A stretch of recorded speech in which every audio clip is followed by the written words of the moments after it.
Saniyelərlə yarışan həyatlar. İllərdir gözləyən donor növbələri. Və tibbin ən çətin sınağı transplantasiya. Hazırda əməliyyat otağında növbəti ürək əməliyyatı icra olunur.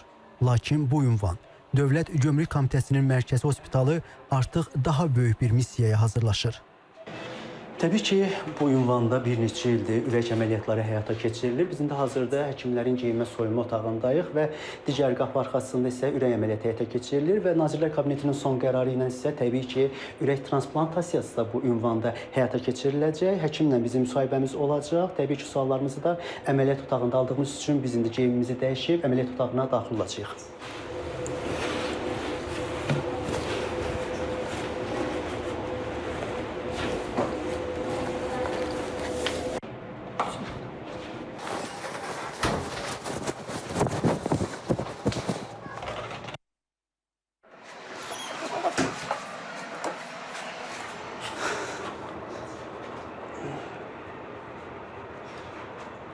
Doktor salon, xoş gördük. Çox sağ olun, minnətdarıq. Keçək artıq bura. Doktor Elməddin Əliyev 2001-2007-ci illərdə Azərbaycan Tibb Universitetində təhsil alıb. O 2007-2013-cü illərdə Türkiyənin Ege Universitetində uzmanlıq keçib. Daha bir il orada mütəxəssis kimi çalışıb. 2014-cü ildən Mərkəzi Gömrük Hospitalında fəaliyyət göstərən cərrah 2016-cı ildən şöbə rəisidir. 16 ildir artıq açıq ürək əməliyyatları bizim mərkəzimizdə icra olunur. İcra olunan əməliyyatlar geniş şaxəlidir. Yəni həm uşaqlarda mürəkkəb əməliyyatlar aparılır, həm yetişkinlərdə mürəkkəb əməliyyatlar mərkəzimizdə həm açıq ürək əməliyyatları, həm periferik damar xəstəlikləri ilə bağlı cərrahi müalicələr şöbəmizdə icra olunur. Amma bu ürək çatılmazlığının tam müalicəsi, yəni qızıl standartı orqan köçürülməsidir, ürək köçürülməsi əməliyyatıdır. Müsahibim deyir ki, ürək çatışmazlığından əziyyət çəkən və donor gözləyən xəstələrin sayı çoxdur. Burada ən mühüm məqam isə beyin ölümü gerçəkləşən donordan orqanın vaxtında götürülüb ünvana çatdırılmasıdır.